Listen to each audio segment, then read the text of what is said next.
Assalamu alaikum, a very good morning, all my dear students. Students, class 11 accountancy. From last 1 month around, we have seen the journal entries. So I think students, maybe now you are perfectly expert in the journal entries now, and more journal entries we will discuss when the school will reopen.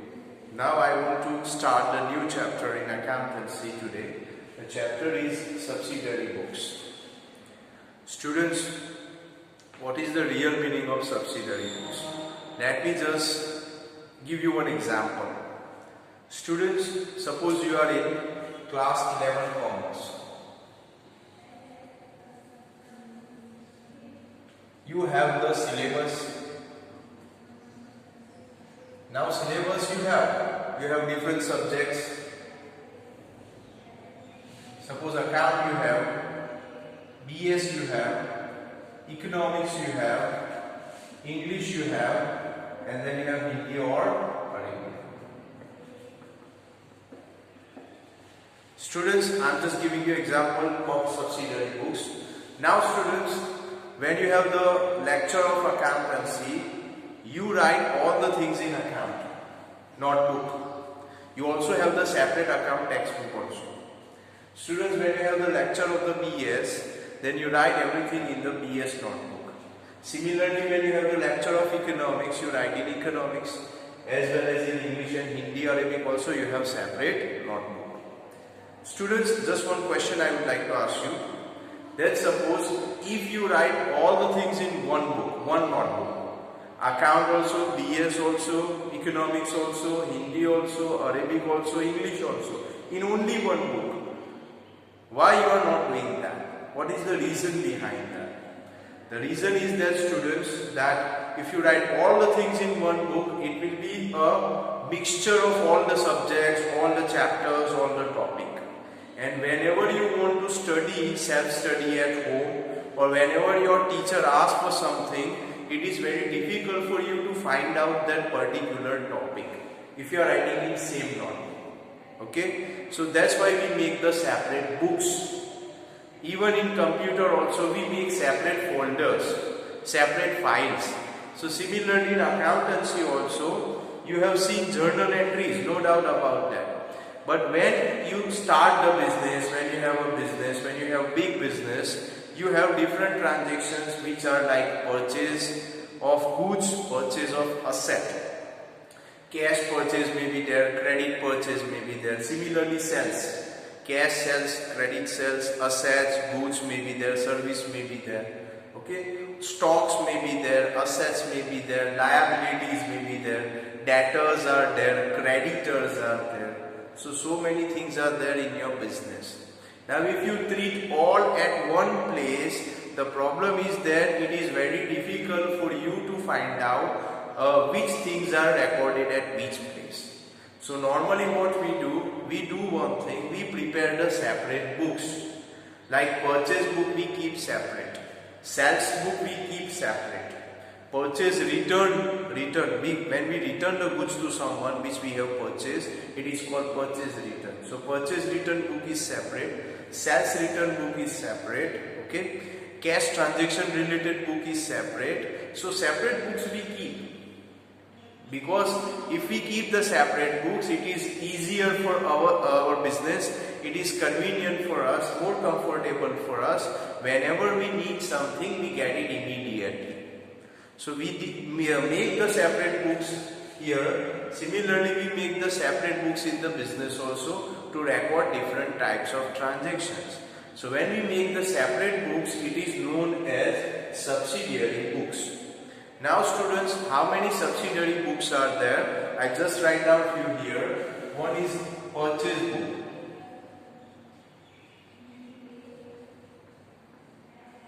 Purchase book. Second one, sales book.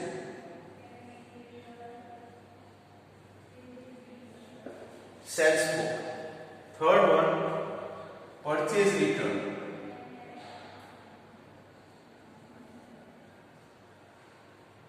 Purchase return book. Purchase return book. Similarly, sales return book.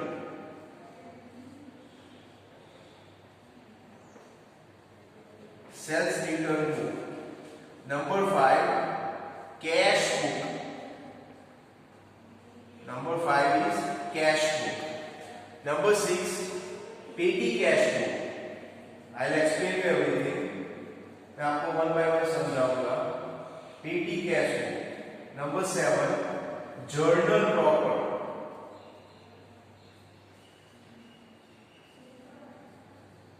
Journal proper. Few more are there, bills receivable and bills payable and all that, but that we will discuss later on. But these are the main books that we keep in the business: purchase book, sales book, purchase return, sales return, cash book, petty cash book, as well as journal proper. My humble request to students: first you copy these things right now.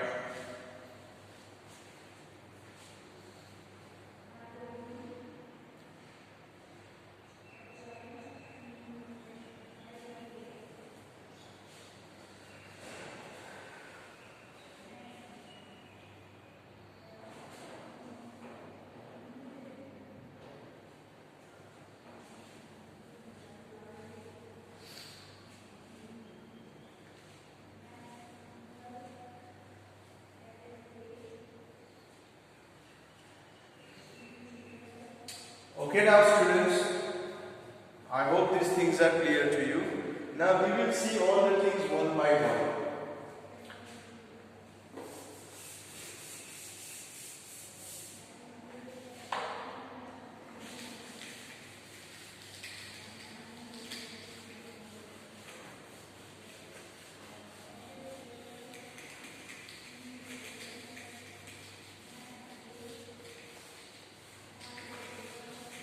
Okay students, now we are writing one by one. So first one is purchase book.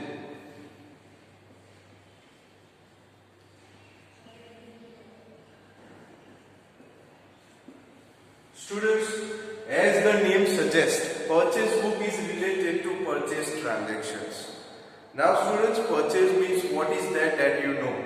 That when we take something from the other party who is a supplier, we can call it as a creditor also if credit transaction is there.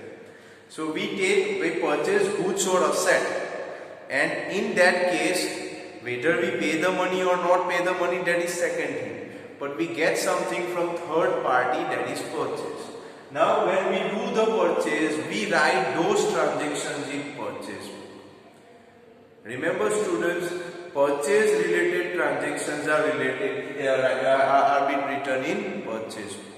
Now there are some certain rules and regulations related to purchase book. Purchase book के related कुछ rules हैं. If your transaction covers this rule, then only you write that transaction in purchase book. ऐसा नहीं कि सारे purchase जो है वो purchase book में जाएंगे transactions. कुछ ट्रांजेक्शन्स परचेज रिलेटेड है फिर भी परचेज बुक में नहीं आएंगे. So what are the rules of purchase book that I am going to write here. First thing, it must be purchase.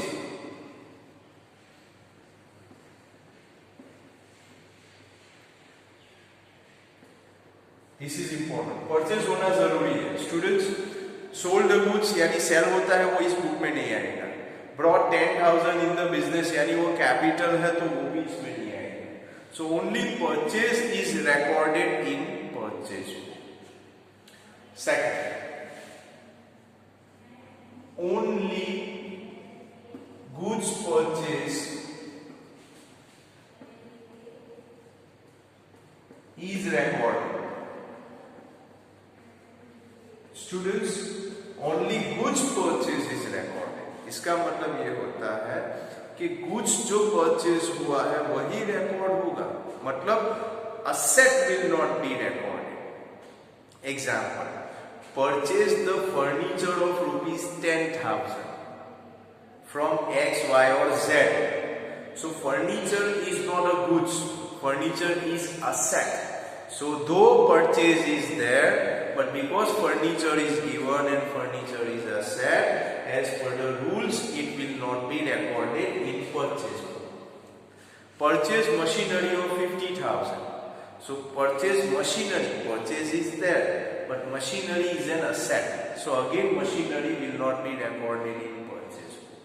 So students, purchase goods of rupees 20,000 from ABC, that will be recorded because goods is there. So asset will not be recorded, only purchase of goods will be recorded. Okay. Next. Only credit purchase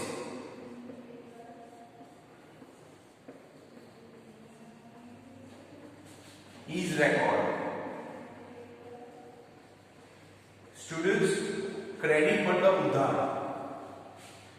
यानी कुछ तो होना जरूरी है, purchase भी होना जरूरी है, पर वो उधार भी होना जरूरी है. Credit. If you have purchased goods but it is by cash, still it will not be recorded. So I can say one thing, 3 point का अगर मैं शॉर्ट में बोलूंगा, goods purchased on credit will be recorded here. Goods purchased on credit will be recorded here. Cash purchase will not be recorded.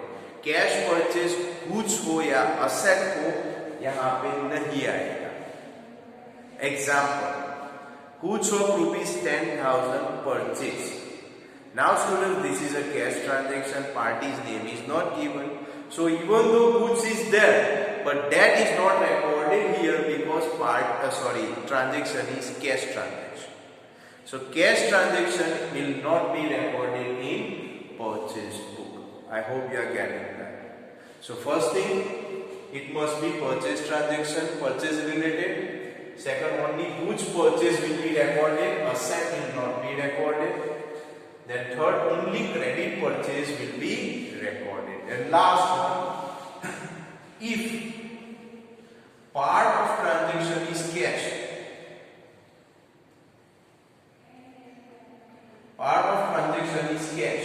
and part credit, यानी आपने देखे होंगे बहुत सारे ट्रांजैक्शन के सर कुछ ट्रांजैक्शन ऐसे भी है जिसमें थोड़ा कैश है थोड़ा क्रेडिट है, तो क्या करना है? If part of transaction is cash and part transaction is credit, then what we have to do? Then take entire transaction, whole transaction, entire transaction as credit transaction.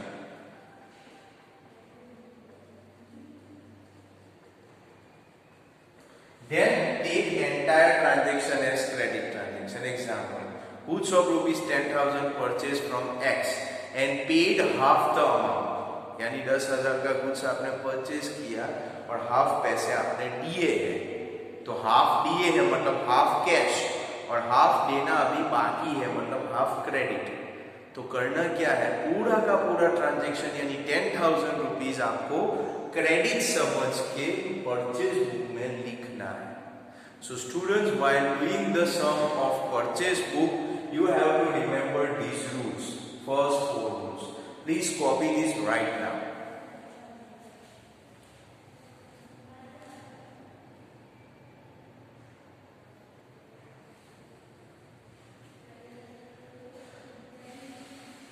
Students, I think you have copied this. I repeat again, purchase book we are going to learn. Transaction must be related to purchase will be recorded. Only goods will be recorded, asset will not be recorded. Credit purchase must be there, cash purchase नहीं चलेगा. Goods भले हो लेकिन cash हो तो नहीं चलेगा, credit यानी उधार होना चाहिए. Transaction अगर half cash है और half credit है, then we will take full transaction, entire transaction, whole transaction as a credit transaction, and whole transaction amount will be recorded in purchase book. Now students, we are going to learn from the next lecture. First thing, types of purchase book, very small topic is there, and then we are going to start the sums also from next lecture. Hope today's point is clear to you, all the points are clear to you. Thank you very much. Have a very good day.